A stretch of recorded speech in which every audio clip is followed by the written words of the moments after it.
धन्यवाद बादशाह। आज 29 अक्टूबर 29 अक्टूबर को मंगलवार के दिन हमारी गंधर्ववाद की क्लास।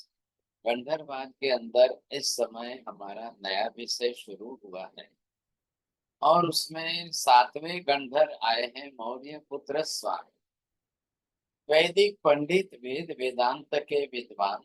अब उनका प्रश्न क्या है? मात्र यही नहीं, उनको शंका क्यों है? पहली बात ध्यान रखिए, मेहता जी बताइए, प्रश्न में और शंका में क्या अंतर है? हाँ साहब, प्रश्न में तो व्यक्ति को जो समाधान चाहिए वो ही रहता है, और शंका में मतलब वो तुलना करता रहता है। समाधान पर मत जाइए ना, प्रश्न और शंका दोनों को ही समाधान चाहिए, तो में अंतर हमको करना है। मौर्य स्वामी खाली प्रश्न लेकर आए हैं कि अपनी शंका को लेकर आए हैं? और शंका की उत्पत्ति का आधार क्या होता है? शंका कॉन्ट्राडिक्शन की होता है सर। उत्पत्ति तुलना। के अंदर तुलना। कंफ्यूजन होता है। क्यों होता है? पहले एक बार ऐसा विचार आया, फिर बाद में उससे कॉन्ट्राडिक्टरी विचार आया। पहले एक बार एक जगह पर एक विषय प्रतिपादन करने में पॉजिटिव मिला, दूसरी बार दूसरे विषय में वही वापिस विरुद्ध अर्थ में नेगेटिव मिला। ऐसा स्टेटमेंट मिल गया। ध्यान से समझिए, 11 गंधर्व सबके विषय में यही प्रश्न समस्या है। जब वेद पढ़ रहे थे, वेद का अध्ययन चल रहा था, तब इनको क्या हुआ कि वेद के अंदर एक बार तो हमको ऐसा समझ में आया, एक बार तो ऐसा स्टेटमेंट मिला, और दूसरी बात सामने विरुद्ध स्टेटमेंट आ रहा है। जैसे कि इंद्रभूति गौतम को भी यही बात हुई थी आत्मा के विषय के बारे में। हम यहाँ पर देख रहे हैं मौर्य पुत्र स्वामी का विषय। इनको क्या लगा कि भाई ये ऋग्वेद में, यजुर्वेद में, वहां पर तो यज्ञ याग होम हवन, उसमें जो भी हेतु दिए हैं वो स्वर्ग कामो। आप स्वर्ग की इच्छा वाले जो हैं वो इस प्रकार का ऐसा यज्ञ याग होम हवन करे, उनको स्वर्ग मिल जाएगा। तो स्वर्ग मिल जाएगा, तो स्वर्ग का संबंध किसके साथ है? ख्याल आया? अब स्वर्ग यदि आपको प्राप्त होता है तो ये आपको क्या देखना है, इसको क्या कहेंगे, और ये आश्रय स्थान किसका है? अब स्वर्ग की कल्पना को हम देवता से विपरीत करें क्या, या देवता और स्वर्ग इन दोनों के बीच में अविनाभाव संबंध बैठा कर कार्य कारण भाव जोड़े, या क्या करना है? तो एक तरफ तो इनको ये सामने आ गई बात कि भाई आप स्वर्ग कामो अग्निहोत्रम, जो है स्वर्ग की इच्छा से यज्ञ याग होम हवन अग्निहोत्र आदि करिए। ख्याल आया? अब इन दो के अंदर आपको संबंध कैसे बैठाना है, ये आपको थोड़ा सा कोशिश करिए आप समझने की। इधर देखिए,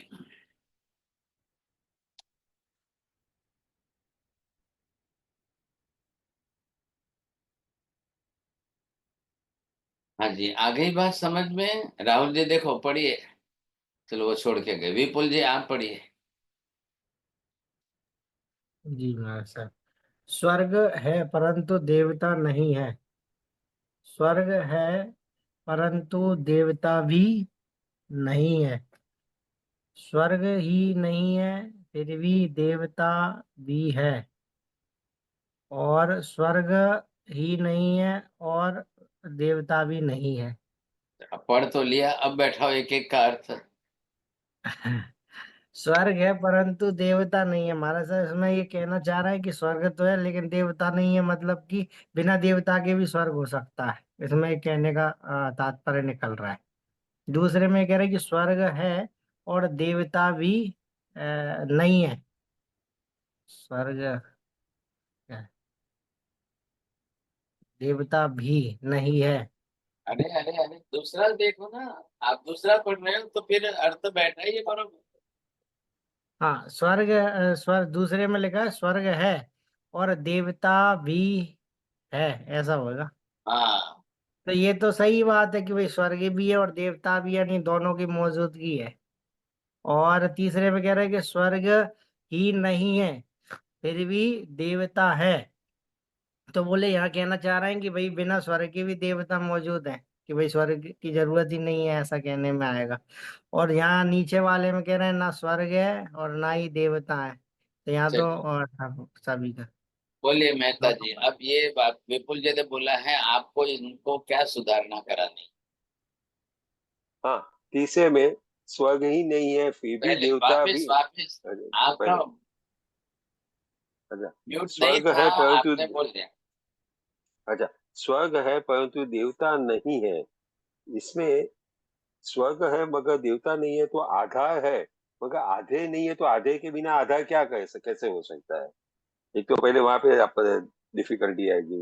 दूसरे में स्वर्ग है पर और देवता भी है, तो उसमें आधा आधे भाव बैठता है, यानी ये सही हो लगता है कि स्वर्ग भी है और देवता भी है। तीसरे में स्वर्ग ही नहीं है फिर भी देवता है, तो देवता का आधार, आधे आधा भाव नहीं रहता है इसे यहाँ पे, कि आधा है स्वर्ग मगर आधे नहीं है।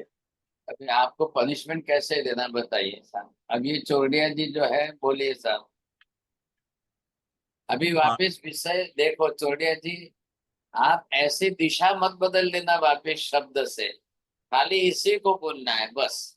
अब मैं ये पूछ रहा हूँ, मौर्य स्वामी का नाम इस चार में से किस में लिखो? सोच के बोलना, इधर उधर का पढ़ना नहीं है। अब मौर्य स्वामी का किस में लिखो? 4 नंबर में, 3 नंबर में, किस में लिखना है? ये तो मैं सोचना पड़ेगा मेरे को। चलो ठीक है, ठीक है, चलो बोलिए। और अंसा बेन बोलो, किसको बोलना है? साहिब जी, उनको शंका तो स्वर्ग के होने में है ना, तो स्वर्ग चलो है। आपको भी पनिशमेंट है। बोलिए ओके। सुनंदा बेन जी। कंफ्यूजन यहाँ है कि स्वर्ग ही नहीं है फिर भी देवता है। मेरी कंफ्यूजन ये द है। Question is that which is the topic of the seventh गंधर मौर्य पुत्र स्वामी? बोलिए राकेश जी, आपको ख्याल आ रहा है? गुरु जी, नंबर 1 स्वर्ग है हाँ, परंतु उनको नंबर 1। वेरी गुड, चलो। हाँ, राकेश जी को आज फर्स्ट प्राइज आ रहा है, लेकिन आप क्लियर कर दो, जरा स्पष्ट कर दो। हाँ, तो उनको ऐसा है कि स्वर्ग है, स्वर्ग का स्थान है, पर उनको कंफ्यूजन वो है कि देवता नहीं है। अब आप कोशिश करिए समझने की, वो क्यों है। वो कह रहे हैं कि वेद वेदांतों में पहली ही बात आ रही है, स्वर्ग कामो अग्निहोत्रम जो या। ध्यान से रख समझिए, मौर्य पुत्र स्वर्ग के अस्तित्व का निषेध नहीं कर रहे हैं, लेकिन देवता है कि नहीं उसमें डाउट कर रहे हैं। आप कोशिश करिए समझने की, उनका प्रश्न कहाँ चल रहा है, इनकी डाउट जो शंका कहाँ आ रही है, वो पहले हेतु समझना है भाई, देवता है कि नहीं है। अब उसके लिए जो उनके कारण है उन्होंने बताया, अपनी तरफ से वो कारण देंगे। आप पहले उनके पॉइंट को समझ करके उनका विषय कितना टिपिकल है ये समझो। अब इधर देखिए था मेहता जी, आपने क्या कहा तीसरे नंबर के अंदर? स्वर्ग नहीं भी है फिर भी देवता है। तो दूसरे देवता जो स्वर्ग में नहीं रहते हैं, स्वर्ग के बाहर जो देवता रहते हैं, तो ये तीसरा पॉइंट गलत नहीं होगा। आ रही है ना बात समझ में? भाई जरूरी है क्या जो जो देवता होते हैं वो स्वर्ग में ही रहते हैं, और जहां जहां स्वर्ग है वहां देवता ही होते हैं, अन्य कोई होता ही नहीं है? ऐसा अविनाभाव संबंध बैठा करके बोलेंगे तो क्या सही होगा? आपने क्या किया, आधार आधे का आधार बना दिया ऐसा। अब यहाँ पर क्या है, स्वर्ग नहीं होते हुए भी देवता है, ये जैन धर्म का सिद्धांत हो गया, कोई ना नहीं है। और दूसरा भी है, स्वर्ग भी है और देवता भी है, ये भी जैन धर्म का सिद्धांत है।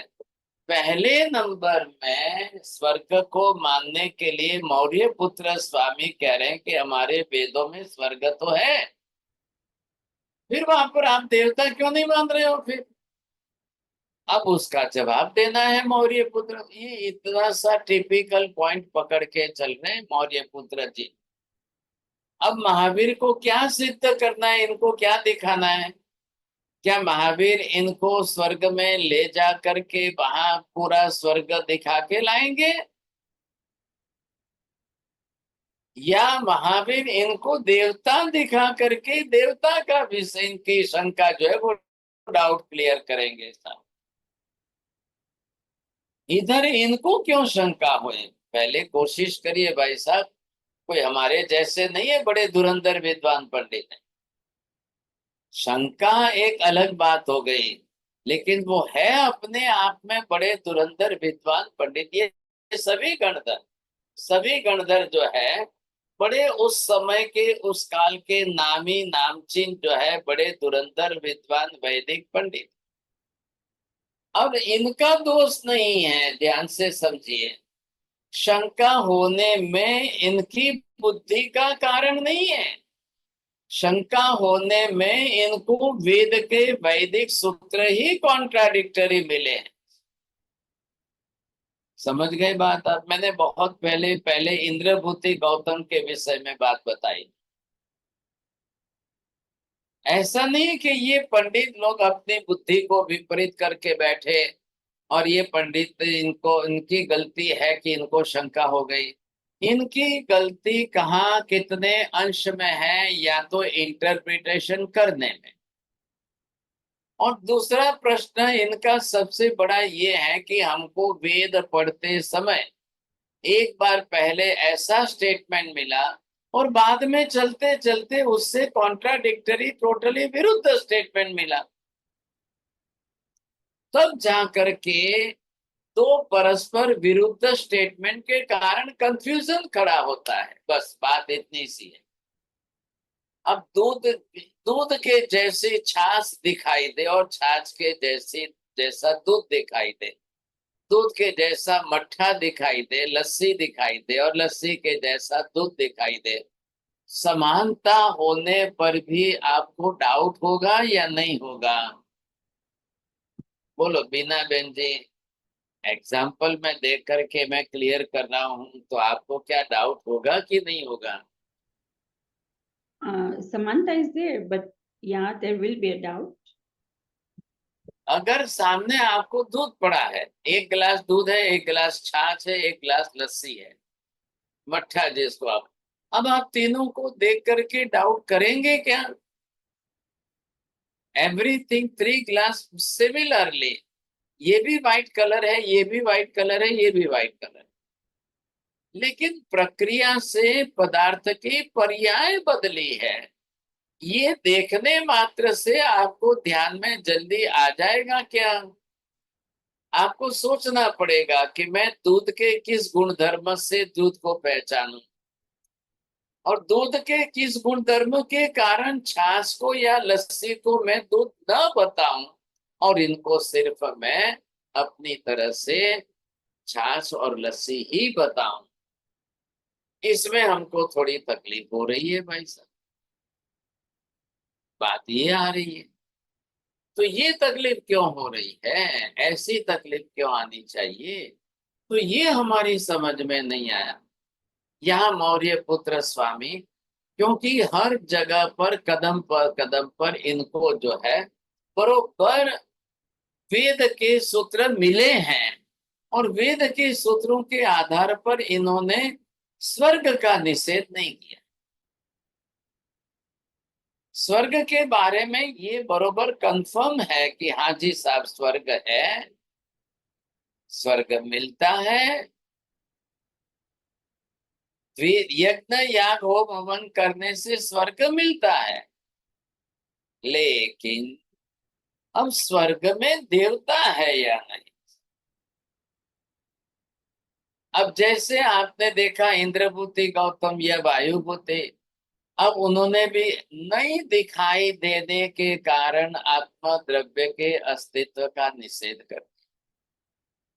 ये मौर्य पुत्र भी पहले ये भी देवता नहीं दिखाई देने के कारण देवता का अस्तित्व का निषेध कर रहे हैं। अब ऐसा क्यों करते हैं मेहता जी, बोलिए। सभी पहले इसी का क्यों निषेध करते हैं? क्योंकि उन्होंने देवता कभी देखे नहीं थे। जनरली सबके विषय में हमारे भी सामने, हम भी साथ में आ गए, हर व्यक्ति सबसे पहले प्रत्यक्ष प्रमाण का व्यवहार करता है। यदि हमको प्रत्यक्ष से कोई भी वस्तु विषय सिद्ध हो जाए तो हम परोक्ष में अनुमान, तर्क, युक्ति, आगम, शब्द, प्रमाण आदि को क्यों लाएंगे साहब? लोग कहते हैं ना, लोक भाषा में, प्रत्यक्ष किम प्रमाण। भाई जब प्रत्यक्ष से ही आपको सिद्ध हो रहा है तो अन्य दूसरे अनुमान, प्रमाण, उपमान, प्रमाण, तर्क, प्रमाण, युक्ति, प्रमाण, आगम, प्रमाण, ये सब क्यों जरूरी है? ये जनरल है, सबके लिए कॉमन बात है, हम भी इसी में आ जाते हैं। हमको भी अगर सामने कोई कहे लो लो लो, देखो देखो देखो, ये प्रत्यक्ष से आंखों के सामने दिखाई दे रहा है, अन्य चार इंद्रियों से होवे उसको भी जनरली लोग प्रत्यक्ष नहीं मानते हैं। चक्षु ग्राह्य हो जाए इंद्रिय से, चक्षु दर्शन से वस्तु ग्राह्य हो जाए, उसी को लोग प्रत्यक्ष मानते हैं। हालांकि महावीर तो ये कहते हैं पांचों इंद्रियों के विषय से हम प्रत्यक्ष करते हैं, पांचों इंद्रियों के विषय को ही प्रत्यक्ष के व्यवहार में लिया है। इसलिए इंद्रिय ज्ञान, इंद्रिय जन्य ज्ञान, पांचों इंद्रिय जन्य ज्ञान जो होगा वही प्रत्यक्ष कहलाए। बात यहाँ पर क्या है, क्या स्वर्ग आपको इंद्रिय ज्ञान जन्य गम्य है, या क्या आपको देवता जो है वो इंद्रिय ज्ञान गम्य प्रत्यक्ष है? ये समझना है यहाँ पर। अभी इन्होंने क्या किया है, अभी अपनी बुद्धि का उपयोग मौर्य पुत्र ने नहीं किया है। मतलब अभी सिर्फ इन्होंने वेद के वैदिक शब्दों को ही, पहले क्या आया और बाद में क्या आया, इतना ही उपयोग कर रहे हैं। इसलिए उन्होंने अपनी बुद्धि के तर्क से, युक्ति से, प्रमाण से पहले पहले जल्दी सीधा निषेध नहीं किया। आप समझिए, कोशिश करिए। पहले क्या बात आई थी, स एस यज्ञायुधि यजमानो अंजसा स्वर्गलोकम गच्छति। पहले बात जो विशेष इनके पास स्टेटमेंट आया है वेद का, इनके अंदर ये शब्द है कि यज्ञ यही शस्त्र है जिसके आधार पर यजमान तुरंत स्वर्ग लोक में जाता है। क्यों भाई साहब? यज्ञ इसी से पापों का नाश होता है, यज्ञ ही पाप नाश करने में समर्थ शस्त्र तुल्य है। यज्ञ से ही ऐसे यजमान यज्ञ के प्रभाव से स्वर्ग, सर्व पापों को नाश करके स्वर्ग लोक में जाता है। अब ये प्रथम पाठ इनके अर्थ में है, तो यहाँ देवों का प्रश्न कहाँ आया? आपको स्वर्ग मिलेगा, आप स्वर्ग प्राप्त करेंगे, क्या आप देव बनेंगे?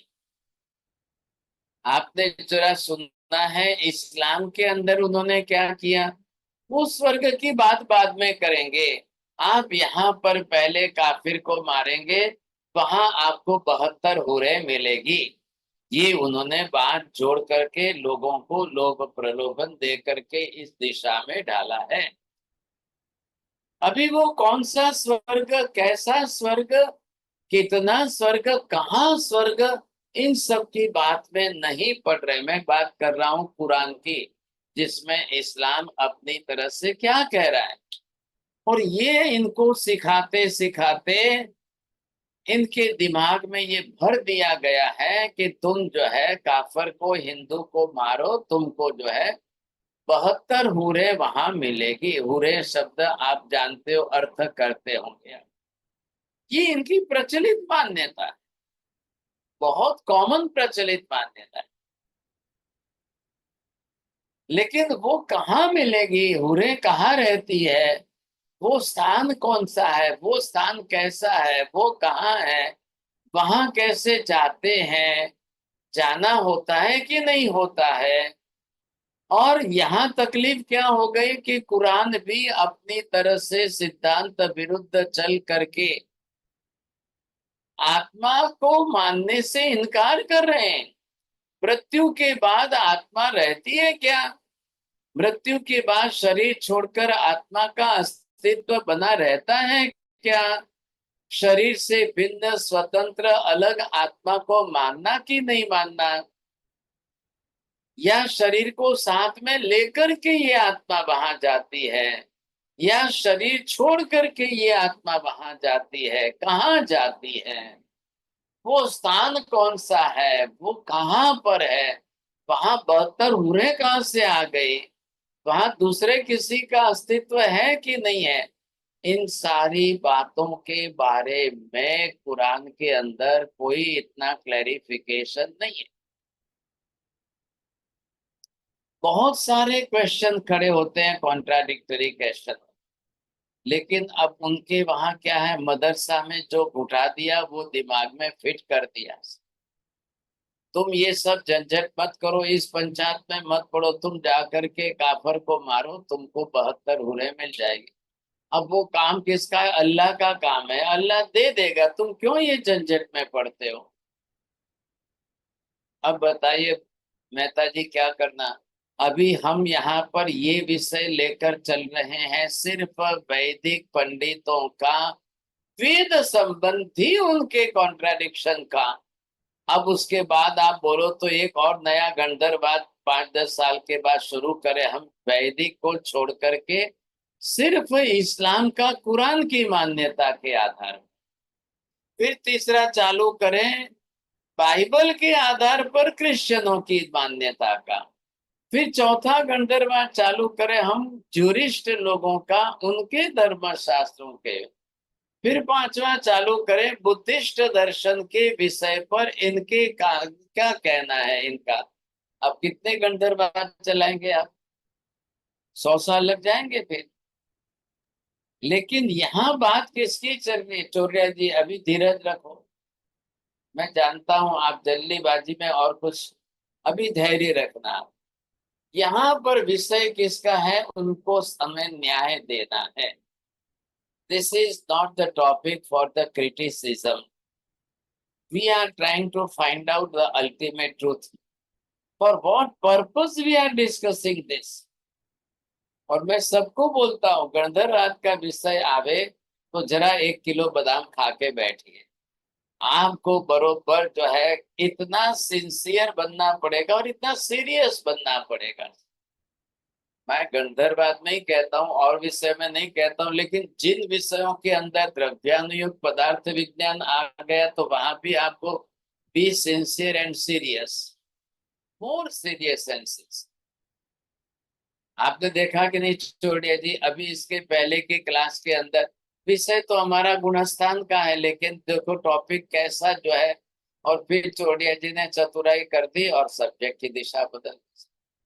यहाँ पर नहीं आपको क्या समझना है? रुको रुको, आप अभी ध्यान दो। क्या है कि फिर मैं भी जो है आपके उन शब्दों में मैं भी दिशा बदल करके, विषय बदल करके दूसरी दिशा में चला जाऊं, तो फिर दूसरे भी तैयार बैठे। हमको टॉपिक बरोबर पकड़ना है, क्योंकि मैंने आपको कई बार कहा है चौड़िया जी, आपके सीए का मैथमेटिक उससे यहाँ के मैथमेटिक और ज्यादा कठिन। बिल्कुल ख्याल अम्मा, है कि नहीं? आपका जो फिगर का मैथमेटिक रहता है और यहाँ लॉजिकल अप्रोच के अंदर हमें एक एक शब्द को गणित में लेना है, गणना में। तो यहाँ जैसे स्वर्ग की बात और देव की बात, ये भी है कॉम्बिनेशन। इधर देखिए, अब इसी तर्क के साथ हम चलेंगे तब आपको ख्याल आएगा। स्वर्ग होना और देवता होना, देवता और स्वर्ग का अविनाभाव संबंध होना या आधारादे भाव संबंध होना, आपको क्या मिल रहा है, कहाँ जाना है। तो ये भी क्या कह रहे हैं कि यहाँ पर वेद में ये बात आई, सएष यज्ञायुधि यजमानो अंजसा स्वर्ग लोकम गच्छति। यजमान जो यज्ञ कराता है वो सीधा स्वर्ग में जाता है। यजमान जो होता है उसकी बात आई। अब वो कौन सा यज्ञ कराता है, कैसा यज्ञ कराता है। यज्ञों के प्रकार बहुत दिए हैं, अनेक प्रकार के सैकड़ों प्रकार दिए। मैं आगे जब जब बात करूंगा तो यज्ञों के प्रकार भी ला करके आपको बात करूंगा, तब उस यज्ञ को करते हुए स्वर्ग भी नहीं मिलेगा। यहाँ तो ये कह रहे हैं कि भाई स्वर्ग प्राप्ति के लिए बात कर रहे हैं, तो हमें ये भी समझना है यहाँ पर। अब बात कहाँ आगे बढ़ रही है, ये इनके दिमाग में बात बैठ गई मौर्य स्वामी के। अपाम सोमम अमृता अगोम अगमन ज्योतिर अविदाम देवान किम नूनम अस्मात् तृणवत् अराति किमु मूर्तिम अमृतम अमर्त्यस्य मर्त्यस्य। अब इनको उन्होंने पॉइंट बदल दिया है। दूसरा है क्या, सोमरस, एक प्रकार का ये सोमरस जो कहते हैं लता के रस। अब वो सोमरस अगर कोई पी ले तो उससे क्या वो अमर हो जाएगा, फिर वो ज्योतिर्लोक में स्वर्गलोक में चला जाएगा। हाँ जी, ध्यान रखना, स्वर्ग लोक के समानार्थक वेदों में ज्योतिर्लोक उन्होंने नाम दिया। ये हम आएगी बात तब आगे बढ़ेंगे भाई उनकी अवधारणा कैसी है, वैदिक मान्यता, वो कितने लोक मानते हैं, कितना स्वर्ग कैसे मानते हैं, उनकी बात हम समझेंगे। फिर जैन दर्शन की समझेंगे, फिर दोनों की कंपैरिजन करेंगे। आप लोगों को भी किसी को मिलता है तो जरूर प्रयत्न करना भाई, उनके पुराण आदि के आधार पर, वैदिक मान्यताओं के आधार पर स्वर्ग की और देवलोक की और देवताओं की अवधारणा क्या क्या कैसी है। तो यहाँ पर यह है कि ये ज्योतिर्लोक को मतलब उसी को स्वर्गलोक कहते हैं। अब कार्य कारण भाव क्या बैठा है, क्या सोम रस पीने मात्र से कोई अमर बन जाए और वो ज्योतिर्लोक में चला जाए। अब वहां पर क्या, अब अमर शब्द का अर्थ क्या करना, अमर शब्द का अर्थ देवता करना है कि अमर शब्द का अर्थ मनुष्य ने सोमरस पी लिया तो वो खुद ही अमर हो गया, ऐसा करना है। तो मनुष्य देह से वो अमर बना है या अमर शब्द का अर्थ अन्य कुछ और करना है। आप सभी ध्यान में रखना, प्रश्न जब आता है तो सोचना, विचार करना, वहां पर अपना कोई तर्क युक्ति प्रमाण हो तो जरूर ढूंढ के निकालना सा। अब यहाँ पर ये क्या कहते हैं कि देव भाव को प्राप्त होता है कि वो अमर बन जाता है। अब यहाँ से आगे जो है उन्होंने अराति मतलब व्याधि, अब व्याधि आदि जो है उनको क्या करेगी, वहां पर अमरत्व प्राप्त हो गया। ख्याल आया, अमरत्व क्या है, मेहता जी आप भी लिख के रखना, अमरपना, अमरत्व क्या। अब यहाँ पर अमरण धर्म के प्राप्त होने से पुरुष को जरा भी नहीं आती है। अमर बनना मतलब आपको बाद में मृत्यु नहीं आएगी, वृद्धावस्था नहीं आएगी, उसी को अमर बना कहते हैं। लेकिन वो किसको, जो मनुष्य सोमरस का पान करे उसको अमर बनना मतलब अब आपको बुढ़ापा नहीं आएगा, आप मरेंगे नहीं, इसको अमर कहना, या मरने के बाद स्वर्ग में जहां जाएंगे उसको अमर कहना है। बरोबर है ना, कोशिश करिए समझने की। इस तरह से अमरण ऐसा धर्म वाला जीव जो है वो अगर कहा जाए कि भाई उसको जरा व्याधि रहित हो जाए, वृद्धावस्था भी ना रहे, आदि व्याधि उपाधि कुछ भी ना हो, अब वो अमर बन जाए कि वापिस मृत्यु से कभी मरे ही नहीं। आप पहले मौर्य पुत्र जी को समझिए, उनकी उनकी जो कक्षा है, उनके प्रश्न की जो बात है उसको समझिए, दूसरी बात बाद में। हम आगे चलने ही वाले हैं ना, कॉन्ट्राडिक्टरी स्टेटमेंट मिल रहे हैं, अब फिर आप उसको लॉजिकली कैसे पॉइंट उठाएंगे वो देखना। अब किस तरह से क्या करना है, जरावस्था वृद्धावस्था आएगी ही नहीं,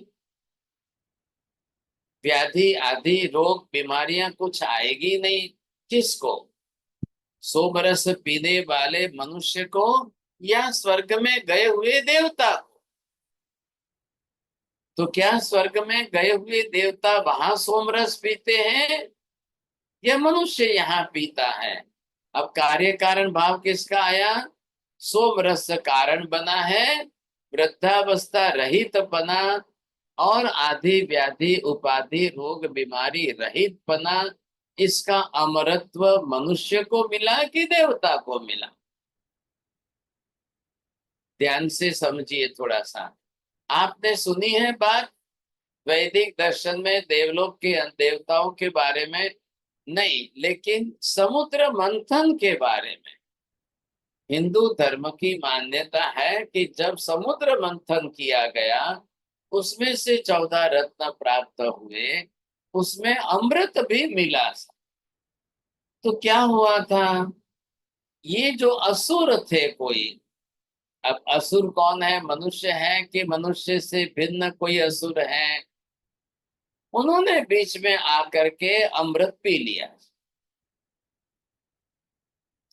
अब वो अमृत उन्होंने पी लिया तो भाई साहब ये तो अमर हो जाएंगे, फिर तो ये कभी मरेंगे ही नहीं। अब वो बात पता चली देवताओं को, अरे अरे अरे अरे, अमर अमृत तो हमारे काम का है, ये असुरों ने कहां से पी लिया? तो फटाक से जाकर तलवार से पहले उनका गला काट दिया। लेकिन अब अमृत के बिंदु जो है गले के नीचे उतर गए थे और गले में भी रह गए थे, तो एक राहु बन गया और एक केतु बन गया। अब थे तो असुर थे और असुर ने अमृत पी लिया था, तो दोनों को असुर के रूप में और वो अमर हो गए सा। इसलिए राहु को बिल्कुल धड़ वाला सिर वाला मानते हैं और केतु को धड़ वाला। केतु को सिर नहीं है और राहु को धड़ नहीं है, ऐसी उनकी मान्यता है। ये मैं ध्यान से कह रहा हूं, आप समझ लेना। जैन धर्म इस बात को स्वीकार नहीं करता है, इस बात को सत्य नहीं कहता है। अब ये उनकी प्रचलित और प्रसिद्ध मान्यता है। समुद्र मंथन इनकी बातें उनके हिंदू धर्म के वैदिक परंपरा में वो लिखते हैं, वो स्पष्ट करते हैं। अब क्या हुआ भाई साहब, उस अमृत को पीने के कारण ये असुर के रूप में होने हुए भी राहु केतु अमर हो गए। अमर हो गए कि देवता बन गए, फर्क कर रहे हो आप दोनों में? और ये बन गए तो अमर होने के बाद इनको जो है असुर कक्षा बनाकर रखी और देवताओं में समावेश करके अब वो प्लेनेटरी सिस्टम में उनको सेट कर दिया। और ये कहते हैं हर जातक की कुंडली में राहु केतु सामने बैठेंगे।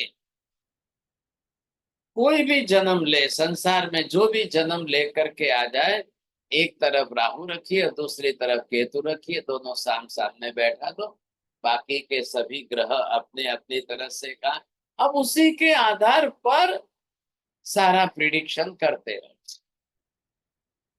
आगे बात समझ में? आज भी यूक्रेन का रशिया का वॉर, इधर इजराइल और ईरान का वॉर, इधर इनके सब के वॉर के बारे में ये ज्योतिषी लोग शनि को किधर बैठाएंगे, राहु को किधर बैठाएंगे, केतु को किधर बैठा करके प्रिडिक्शन करते रहे।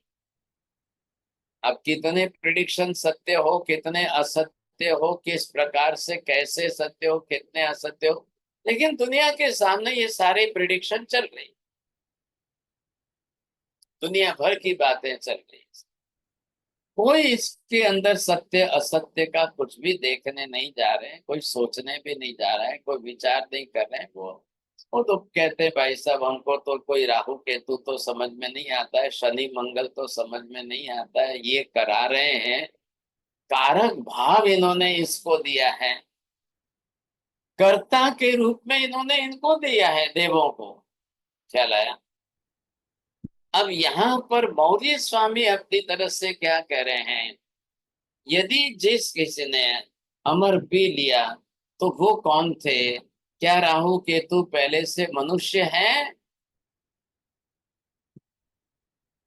क्या मनुष्यों के रूप में उन्होंने सोमरस अमृत पिया है? नहीं। अमृत मतलब समुद्र मंथन में मनुष्य तो है ही नहीं, कहीं बीच में ही नहीं आ रहे। अब आप किसको कहेंगे? अमर, अमर शब्द का अर्थ देवता के लिए वाची अर्थ करना, या अमर मतलब मनुष्य जो है वही अमर हो गया। तो अमर का अर्थ इन्होंने किया है कि जिसको रोग बीमारियां कभी आवे ही नहीं, आदि व्याधि उपाधि कभी आवे ही नहीं, और उसको वृद्धावस्था बुढ़ापा कभी आएगा ही नहीं। ये बात उन्होंने बैठा। अब आप समझ लीजिए भाई साहब, अब इनको क्या कहना है? ऐसे अगर अमर बन गए तो फिर तो कोई कुछ कर ही नहीं सकेगा।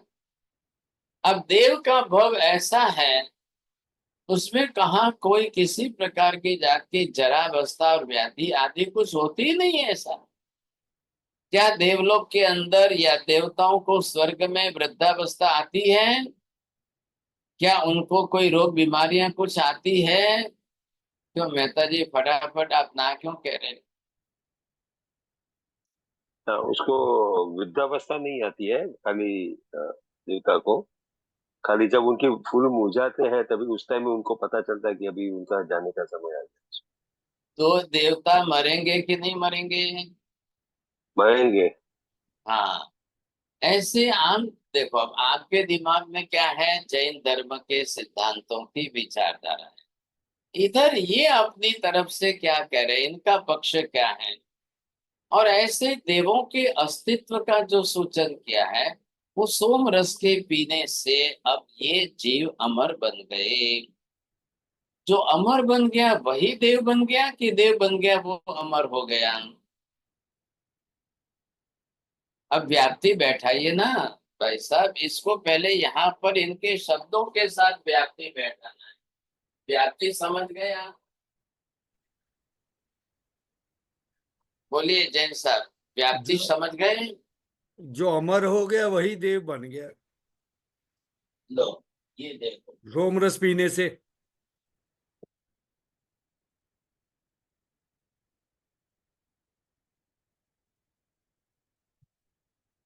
हाँ जी पढ़िए साहब, हंसाबेन बोलो, वाचो।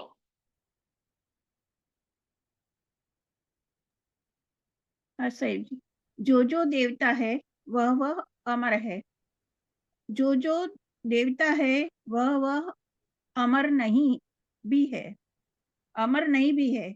जो देवता नहीं भी है और फिर भी अमर भी है,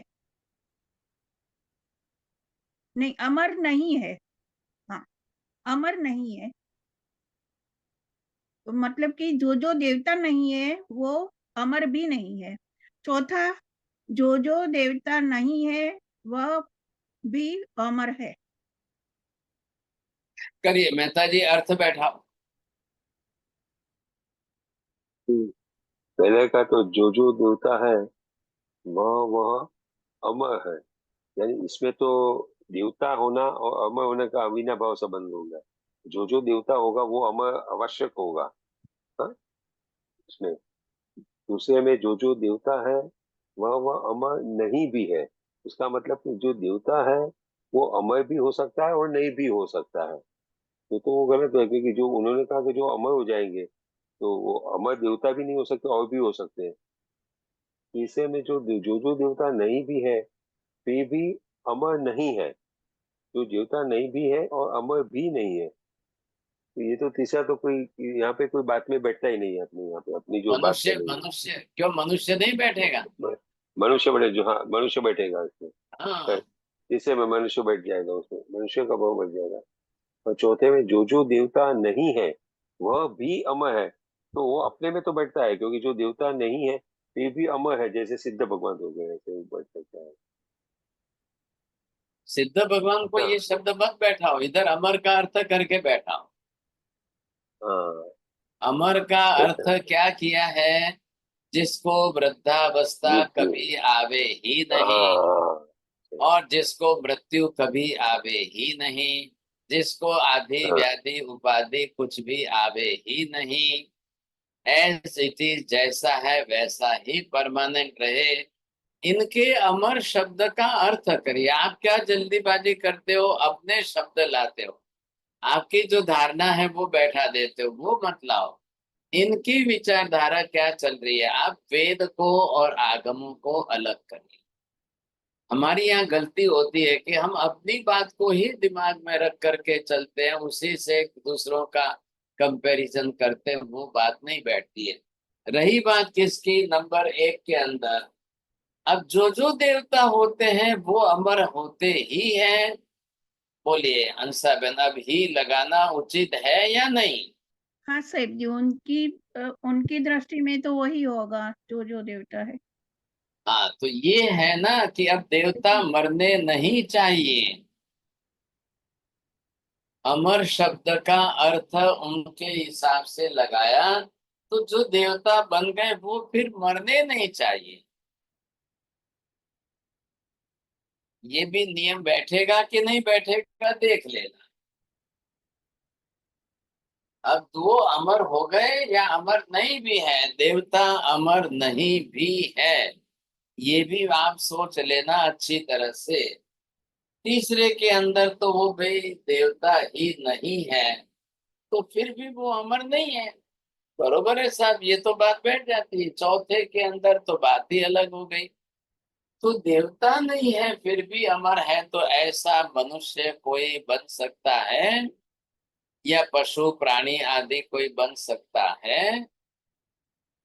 भले वो देवता ना हो, लेकिन अमर, अमर की व्याख्या उनकी लो, जिसको वृद्धावस्था आवे ही नहीं, जन्म जरा मृत्यु उसको लगे ही नहीं, रोग बीमारियां जिसको आवे ही नहीं, कभी मरे नहीं, ऐसा उनका अर्थ जो है, अब वो सही है या गलत है, ये आपको समझना है। आ रही है बात ध्यान में? अभी भी हम यहाँ पर पहले इस बेसिक पॉइंट पर नहीं आए हैं जो हमें कल डिस्कशन करना है। मौर्य स्वामी को डाउट, शंका क्यों? इनको शंका होने का मुख्य आधारभूत कारण क्या है, ये हमको लाना है। और इनकी शंका का कंसेप्ट, विषय स्वर्ग नहीं है, देवता।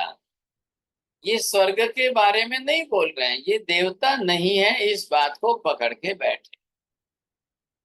बात इतनी सी है। ये विषय आप पहले ध्यान में लीजिए, क्योंकि अगर बेस नहीं बना तो आगे हमारा लंबा नहीं चलेगा। आप फंडामेंटली पहले बेस बनाइए, आधार सही आना चाहिए। कपोल कल्पित बात नहीं है, यहाँ पर काल्पनिक विषय नहीं है, विषय बिल्कुल दार्शनिक चल रहा है, और दार्शनिक युक्ति प्रयुक्तियां ही तर्क काम आएगा। तो वही हमको पहले लेकर के साथ में चलना है। बहुत अच्छी बात है आचार्य जी, आप आते हो, लेकिन कभी क्वचित कदाचित आते हो, ऐसा मत करिए। आपको इंटरेस्ट लग रहा है तो कोशिश करिए कि भी हाँ, गंधर्वाद भी हमें समझना है, क्योंकि बहुत लॉजिकल विषय एक ही चल रहा है। जी महाराज साहब, सॉरी हाँ महाराज साहब, बीच में भी तो हाँ जी, बोलिए साहब, प्रश्न है?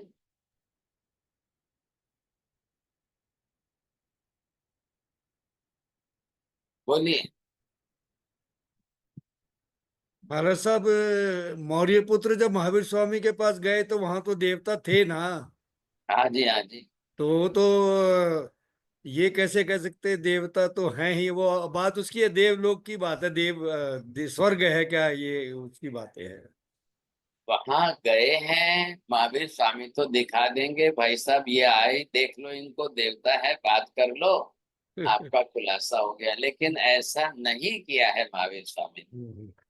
बता तो दिया कि हाँ जी देवता बहुत है ये, लेकिन अब इनको तो इनकी प्रश्न की पद्धति से, इनको तर्क युक्ति प्रमाणों से काफी कुछ लंबी बात करनी पड़ेगी ना, ये बहुत लंबी बात। अमर का कंसेप्ट तो बहुत ही हो गया है, तो लाइफ ही मतलब वो उनकी कभी मृत्यु हो गई नहीं, हो तो अमर हो गए। बस अब आपने समझ लिया। पहले उनके वेद वेदांतों को समझिए, भाई वेद क्या कह रहे हैं वो बात ये पकड़ेंगे ना, तो उनमें से उनके ही शब्दों को लेकर के तो इन्होंने शंका बनाई है। और कुछ किसी को भी, सुनंदा बहन ji, I will request you all, Pami बहन जी आपको भी, पहले से डरिए मत कि भाई ये हमारे दिमाग में नहीं बैठता है, समझ में नहीं आएगा, ऐसा मत सोचना, नेगेटिव पॉइंट मत बताइए, क्योंकि हम कोशिश करेंगे।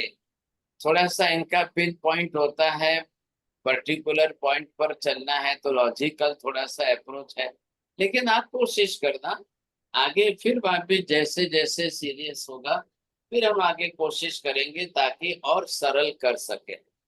लेकिन अब मैं कितनी भी कोशिश करूं, जो पॉइंट है वो तो मुझे भी लेना ही पड़ेगा ना, जो बेसिक फंडामेंटल चीजें हैं वो, क्योंकि आपको डाउट ही समझ में नहीं आएगा उनका, तो फिर आगे हम कैसे बढ़ेंगे।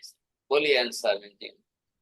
हाँ साहिब जी, तो उनको शंका ऐसे हुई कि जो देवता है वह अमर ही है, और चौथा वाक्य जो है कि जो देवता नहीं है वह भी अमर है, क्योंकि सोमरस का जो आया बात। ये अभी आप ध्यान रखिए, ये तो मैंने आपको 4 विभाजन करके दिया। जी इनके बारे में इनका क्या कहना है, अभी तो पहले उनके प्रश्न में 3 बेस मिल रहे हैं, 3 में से हमने 1-2 को डिस्कशन किया है, कल और आगे करेंगे। ये मैं आपको सामने विचार करने के लिए रखता हूँ, जी साहिब। ख्याल है, मेरी तरफ से रखता हूँ, ये मौर्य पुत्र नहीं कह रहे, लेकिन उनका विषय हमको इसमें से ढूंढ के लाना है ना, इसलिए कर रहा हूँ। नमो हरिहंताण, नमो सिद्धाण, नमो आर्यण, नमो वच्छायाणम, नमो सब्बसावधान। एसो पंच नमुकानि सब्ब पाप प्रणाशनो, मंगलाणं च सर्वेसिं परमहवै मंगलम्। मंगलम भगवान वीरो, मंगलम गौतम प्रभु, मंगलम स्थूलिभद्राद्या जैन धर्मोस्तु मंगलम। चत्तारि मंगलम, हरिहंता मंगलम, सिद्धा मंगलम, साहु मंगलम, केवली पन्नतो धम्मो मंगलम। चत्तारि लोकोत्तम, हरिहंता लोकोत्तम, सिद्धा लोकोत्तम, साहु लोकोत्तम, केवली पन्नतो धम्मो लोकोत्तम। चत्तारि शरणं प्रव्रजामि, हरिहन्ते शरणं प्रव्रजामि, सिद्धे शरणं प्रव्रजामि, साहु शरणं प्रव्रजामि, केवली पन्नतं धम्मं शरणं प्रव्रजामि। सर्वमंगलमांगल्यं, सर्वकल्याणकारणं, प्रधानं सर्वधर्माणां, जयतं जयति शाश्वतं। धर्म लाभ बख्श ले, बहुत बहुत आशीर्वाद। विशाल